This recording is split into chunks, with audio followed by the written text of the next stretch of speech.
Belize, Central America. In 1924, British adventurer Frederick Mitchell Hedges traveled here with his daughter Anna to explore the ruins of the ancient Mayan city of Lubantun. One afternoon, Anna climbed to the top of a crumbling pyramid, hoping to see the ocean. It was high noon and she was at the top, and the way the sun came in, the way the rocks had moved and that there was just a small opening and the light from the sun went through and it hit the top of the skull. And she ran down and she was all excited. She said, "There's someone in there with a flashlight." Anna's father and others in their party were too large to fit inside the small opening of the pyramid. So they tied a rope around Anna and lowered her into the hole. When she came back up, Anna held the top of a strange crystal skull. A second search uncovered a matching jaw. As you might have suspected, nothing you just heard is true. The real story about the Mitchell Hedges skull is quite different. It's worth mentioning that the reason that Ancient Aliens focuses in on the Mitchell Hedges skull is because all of the other known crystal skulls have now been proven to be fakes, and even Ancient Aliens admits this. Scientific tests have determined that the two owned by the British Museum and the K. Branly were not authentic pre-Columbian artifacts. The Mitchell Hedges skull was the last hope for a real one, and the only reason it was the last hope was because the daughter of Mitchell Hedges, while she was still alive, refused to have an official study done to see if it was fake or not. Rather than that, she toured around with it in New Age conventions and the like until she recently died. Her widower, however, in 2007, took it to the Smithsonian Museum for Natural History, where extensive testing was done on it. It was found to be a fake, just like the others. I'm not sure if Ancient Aliens produced this episode before or after 2007, but I suspect that they wouldn't have cared much either way. The real history of the Mitchell Hedges skull starts with another crystal skull that was in the British Museum, which the forger of the Mitchell Hedges skull copied it from. The British Museum acquired a crystal skull in 1898, at a time right after tools were first invented that made it possible to carve crystal skulls like these. We now know it was also a time when a lot of fake crystal artifacts were sold to museums. The British Museum skull, which has its own dubious history, was later found to be fake too. But in the 1930s, it was still believed to be genuine, and it was proudly displayed in the museum. Based on research done on the Mitchell Hedges skull by the Smithsonian Museum, it was concluded that the forger of the Mitchell Hedges skull copied the one in the British Museum in order to make his work seem more authentic. The Mitchell Hedges skull was first owned by a man named Sidney Burney, who we have records of trying to sell it to various people unsuccessfully for 10 years before this. He finally sold it to a member of the general public at a Sotheby's auction in London in 1943. That member of the general public was Frederick Mitchell Hedges. We actually have the letter that Mitchell Hedges wrote to his brother directly after purchasing the skull at the auction, in which he expresses his excitement about his new purchase. This will be important later. 5 years later, though, in a local paper, he was claiming that he found the skull himself in a daring expedition to Central America. Mitchell Hedges was a renowned storyteller and often sold his fanciful stories to Hearst newspapers. For example, Mitchell Hedges was a fisherman by trade, so he would have tales of him catching previously undiscovered animals, fighting off sea monsters, tales of man-eating sharks, as well as your average big fish stories.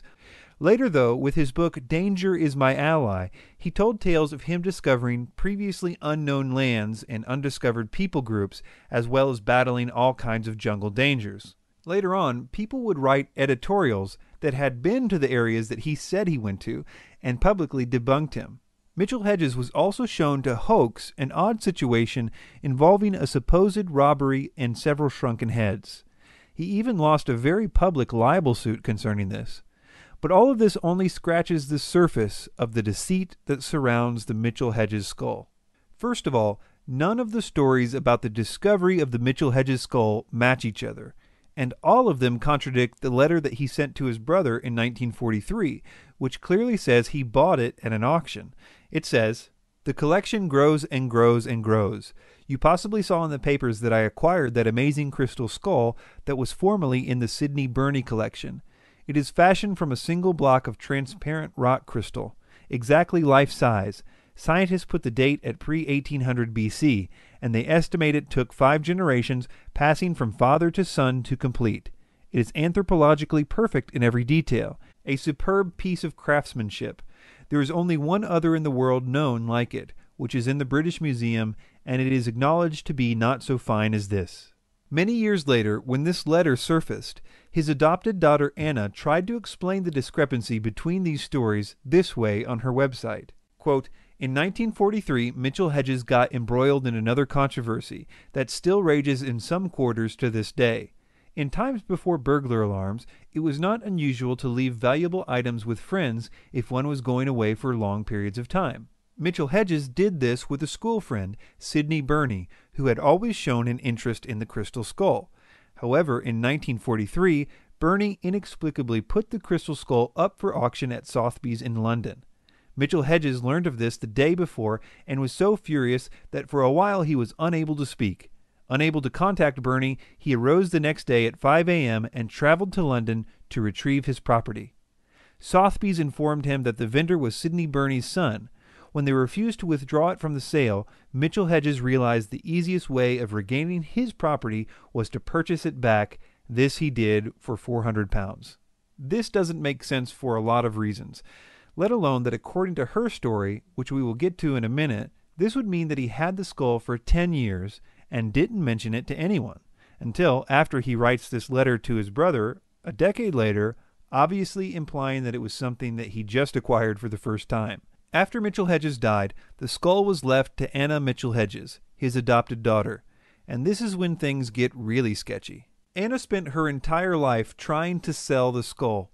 She hired a guy named Frank Dorland, an art dealer, to promote the skull so that she could get it sold. Dorland had worked with her father when he was alive to sell another one of his objects, which also turned out to be a fake. She and Dorland signed an agreement in July of 1964 that he would promote the skull and that the price of its sale must be no less than $50,000. Dorland then got busy trying to make everything look really official, including coming up with a totally different story for the skull's discovery. After this agreement with Dorland in 1964 was the first time that Anna claimed that it was she, not her father, who found the skull, something that no one else seemed to mention the last 30 years.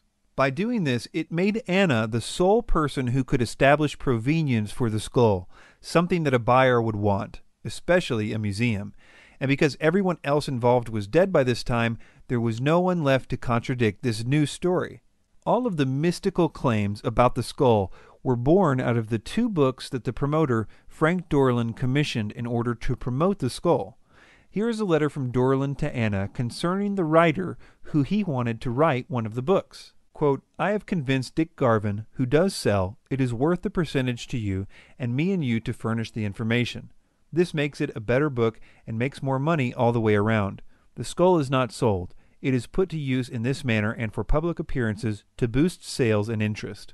These books make outlandish claims about the crystal skull's origin and powers, and since the books were released at the height of the New Age movement, they enjoyed an uncritical and enthusiastic audience. During all these years, they tried desperately to sell the skull. The problem was that because of all the fakes, museums were now asking to validate the skull first.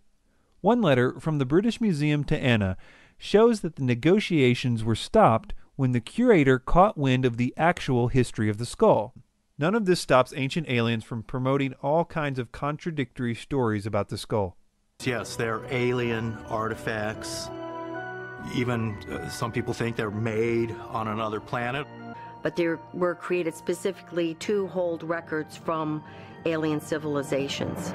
There's a legend that there were 13 skulls, and that when the 13 skulls come together, then something significant will change in the world. Legend suggests that there are 12 additional worlds out there, planets which are inhabited by intelligent species. These 13 crystal skulls that allegedly exist on planet Earth were each brought here from one of those 12 planets, and the 13th skull is the one that apparently contains all of the information of all those 12 different worlds. And that's the legend of the crystal skulls. But, as ancient astronaut theorists maintain, why would visiting aliens have given the crystal skull to the Maya? The only problem is that no one can seem to find a record of this Mayan prophecy. The idea seems to trace back to one New Age author. Mayan scholars have never heard of this legend, and certainly not this one. A lot of natives and a lot of people working with crystal skulls say that the high quartz content skulls, and especially the quartz skulls themselves, is the highest frequency or energy or vibration possible on the physical plane.